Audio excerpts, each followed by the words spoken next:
if you're a coach or a therapist that's done a lot of parts work, that you teach parts work, that you understand your own parts, and you haven't gone down the lens of looking at it through powerlessness, then this is for you.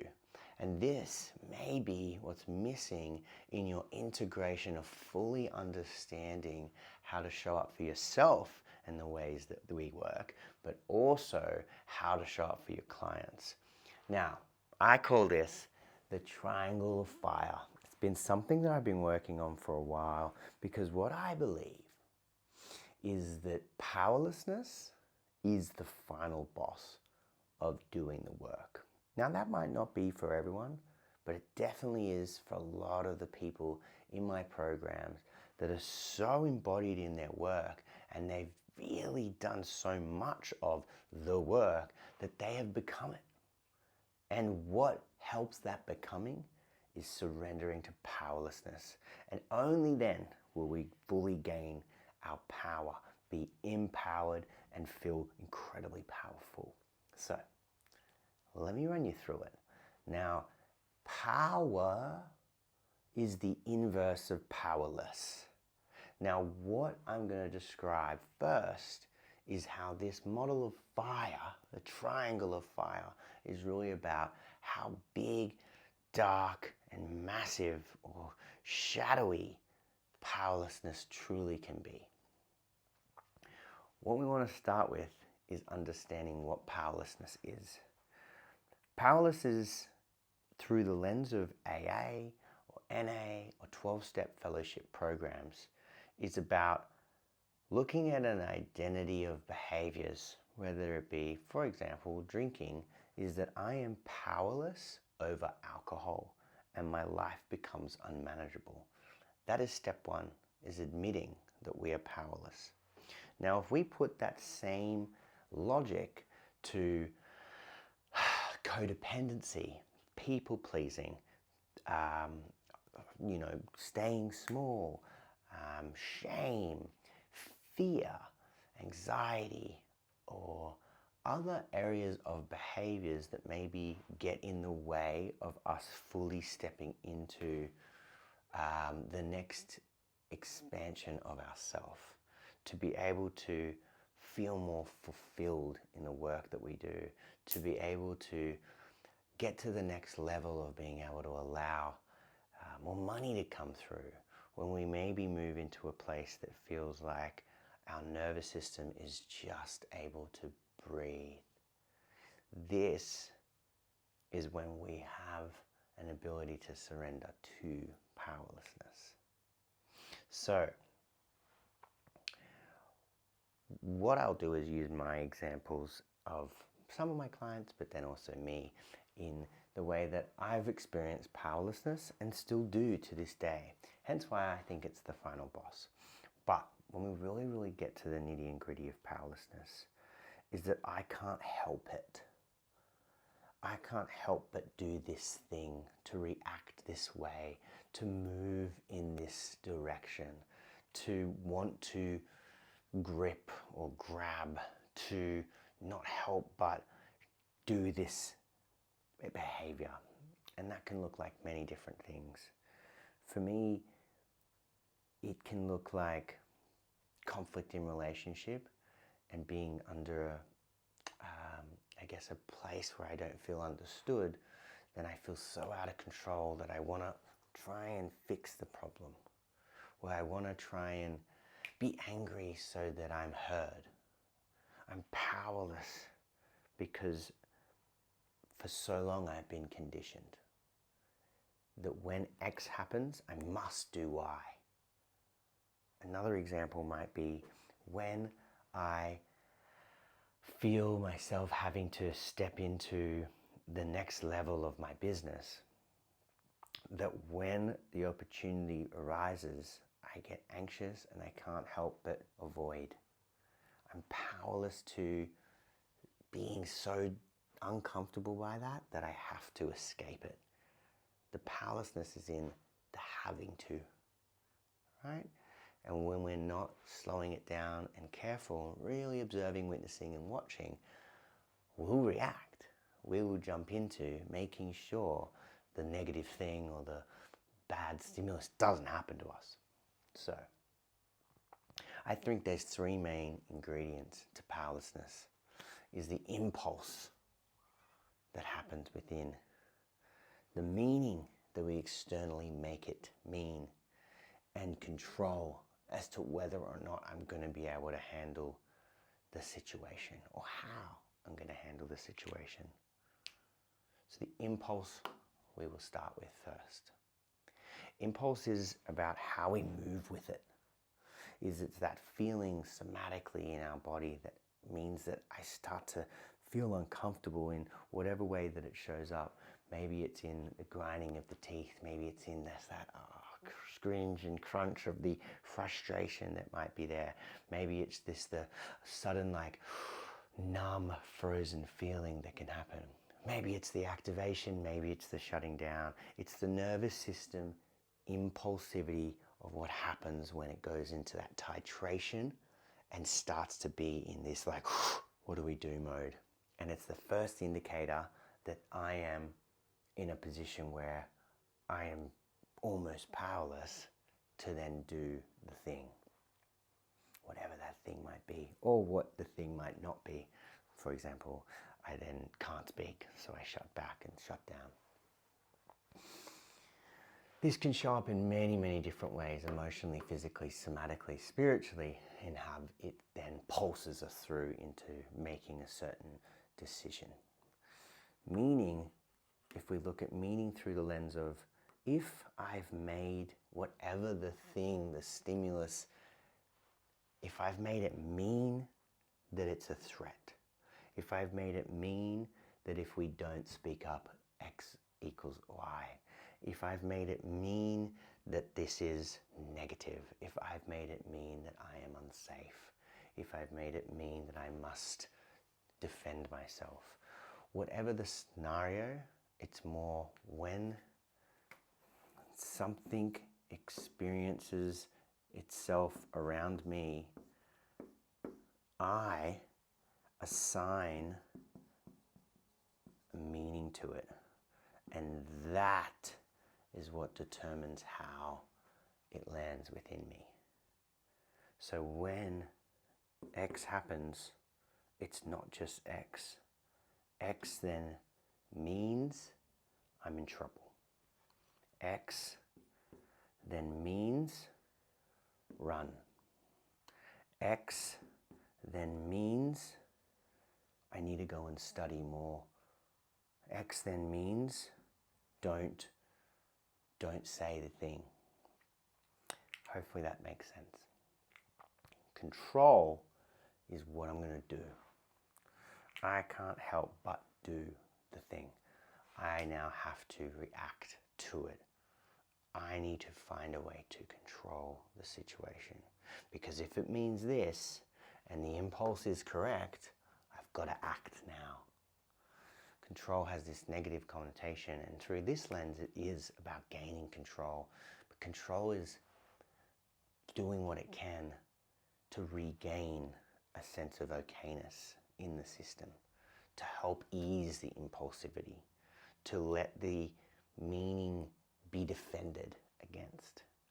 So we will act and jump in.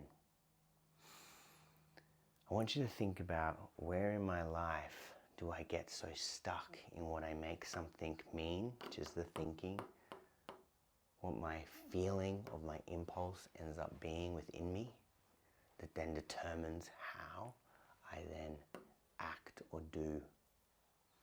Where I feel powerless, where I can't help but do this. When we look at it in many different angles, I'm powerless to my codependency, which was about needing to be needed and having to help, save, rescue, fix. I can't help but try and fix the problem. Now, that's not noble, and based on the good values that I have, it's actually about what I've made it mean. Is if I don't rescue, it's going to be unsafe. If I don't reach out and act now, I'm going to have to sit in this really uncomfortable impulse that is happening within me where I'm starting to feel anxious that they're not okay. So selfishly, I'm conditioned to need that to stop.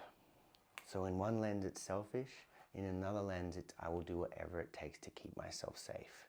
And how I've been conditioned is to fix, is to reach, is to control, is to impulsively move forward, is to make it mean that if I don't fix, I will lose everything.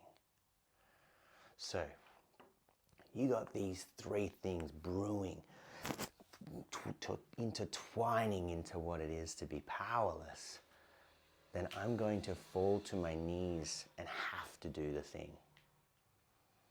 Because I don't want what it means if I don't.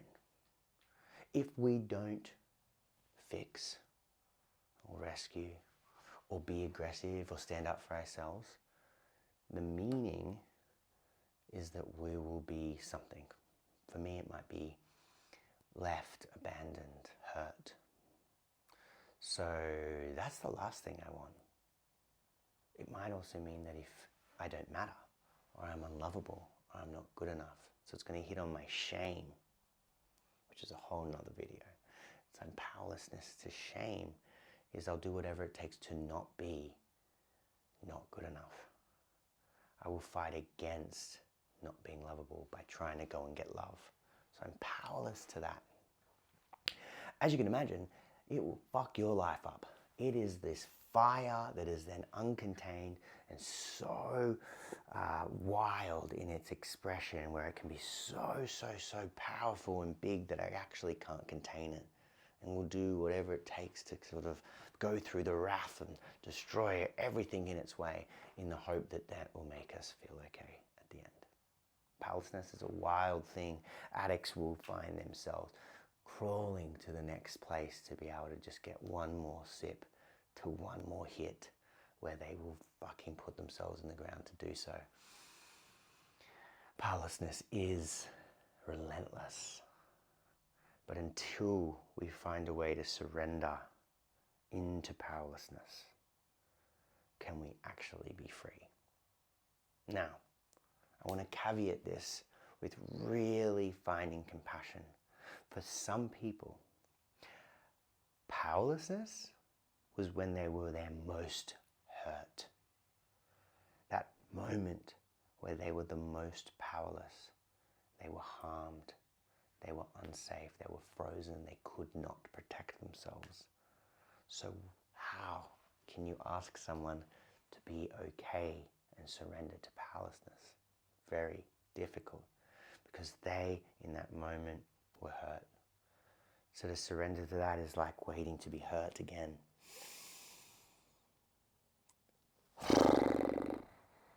This is why it's so hard to do this work, and why I believe it's the final boss, because of what we make it mean. That we want to gain control, that every part of my body saying, no way will I surrender to this. But herein lies the problem.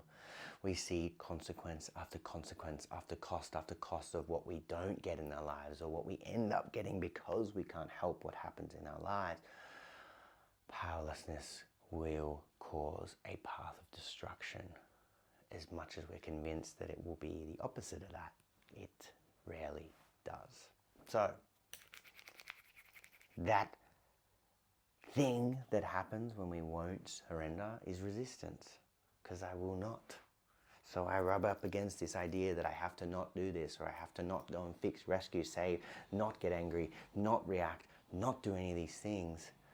Instead, do the opposite.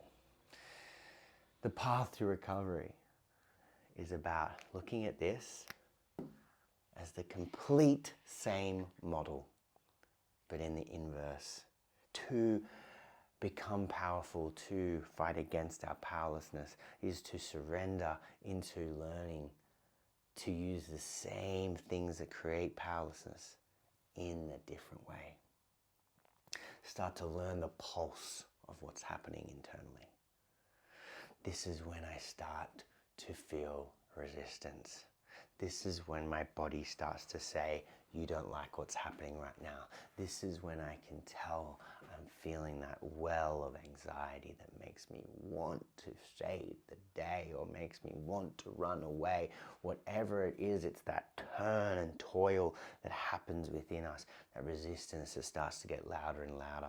That so easily it is to just go, do the thing.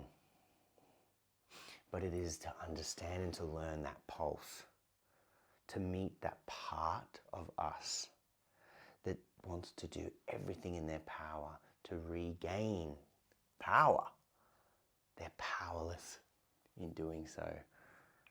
But instead it's, how can I sit with that part of me that wants to go and fix and rescue?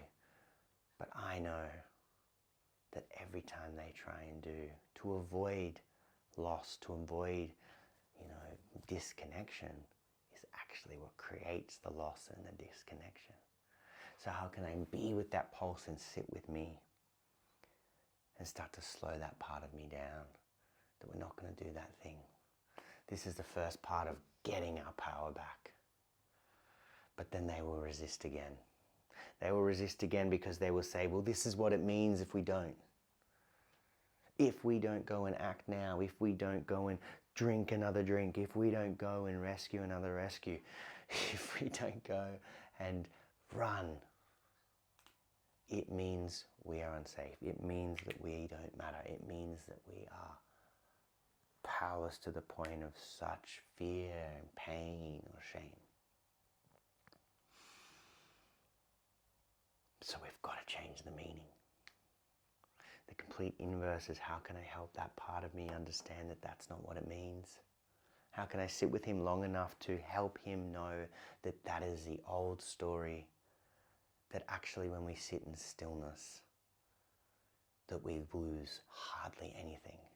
To him, that's crazy. To him, he's convinced that that's when we lose the most. If we don't do anything, we're going to lose. But 9 times out of 10, maybe 10 times out of 10, he loses more when he makes it mean that he will lose. It's a weird paradox, but it is the way to healing and regaining our power, is to change a meaning that was into a meaning that maybe was distorted. And maybe we need to sit with that part of us to start to really deeply understand that it didn't have to be that way. And what we can do now is, I can be that safe person that you didn't have then. I will do this hard work for you. You can put down the shield. I will sit with you as you cry, knowing what you're doing is potentially going to lose something. And I will sit with you knowing how hard it is to not go and do that thing. But we have to do that meaning change work to be able to do this. We're starting to gain more of our power. Then, this negative connotation of this word control is, if we can flip this too, then control is an amazing thing. To put it very simply, if I feel out of control, my anxiety, my anger, the best thing to do is to control. It makes perfect sense. If I'm out of control, I want to control. Then I'll be okay. Right, but wrong. The control makes perfect sense, but it's the way we try to control. What instead is, we're trying to control the urge, the surge, the pulse, the intention of how much we really want it to mean the way that it means. But being able to control by intuitively knowing, protecting the system and helping them stay controlled, regulated, and calm amongst the chaos that brews and swells within them. How we do that is really about total compassion and really looking at this lens from protection. I need to control our environment to help give you some more safety. I need to create space for us because you will feel more in control. I need to remove you from the difficulty of what you're currently facing to help you be able to see it a different way. Only then am I able to maybe do something different. Maybe then can it release the pulse that is surging through me. Maybe then I've created enough space to make some meaning that might be different. When we cool off, when we separate, we actually might connect rather than what we've always made it mean, which is we will disconnect. The way for powerlessness, as step one would suggest, is that once we admit we are powerless, it is only then that we can regain power. Step one, I admit that I'm powerless and my life becomes unmanageable. Step two is once I realize that I am powerless, I hand over the rest to my higher power and own that this is bigger than me. This is bigger than all my parts' conditioning to think that they have only ever seen it this way. And it's through that process that I can come down and slowly surrender. Surrender with love, surrender with compassion, surrender with so much grace, so that I can actually start to see that this is so big. And God, is that hard? That's why we need God. That's why we need to hand it over to something that's bigger than us. That's why we need our support. It's why we need so much compassion, because this stuff is the final boss. It is so hard. It is the fire, and you have to walk into the fire. But by the end of it, you become a firebender. You become someone that understands that if I can find my way back to stillness, if I can find my way to surrender, if I can move with resistance, I can be free. I can regain my power and I can breathe. I can then tap into using this in such a positive way that I actually know when to stand up for myself. I actually know when it's time to make the move. I actually know when it's not just a scary edge, it's an edge I can step into more and more of my empowerment, my embodiment. This stuff is not easy. This stuff does not make it simple just because I have a nice, beautiful model that I've put together. But it is hope, and it is a different way of trying to find a way to make sense of something that is quite complex. The paradox is simple within the lessons that is right there in front of you. There is always a reason and a meaning behind why we find things so hard to not be powerless to. We peel it back and create this space, then we can be with those parts, and then we can be the functional adult, the reparenting that then gets them to be fully seen, knowing that they don't have to keep holding that shield, that they will be sat in their powerlessness together. If this video fucking lands, tell me if you made it this far. If you made it this far, come into our programs, come into our community, get this level of intricate, nuanced work so that you can do it within you, you can become the work, and you can then give it to others. Let me know if you liked it. Let me know if you want more on it. See you on the next one.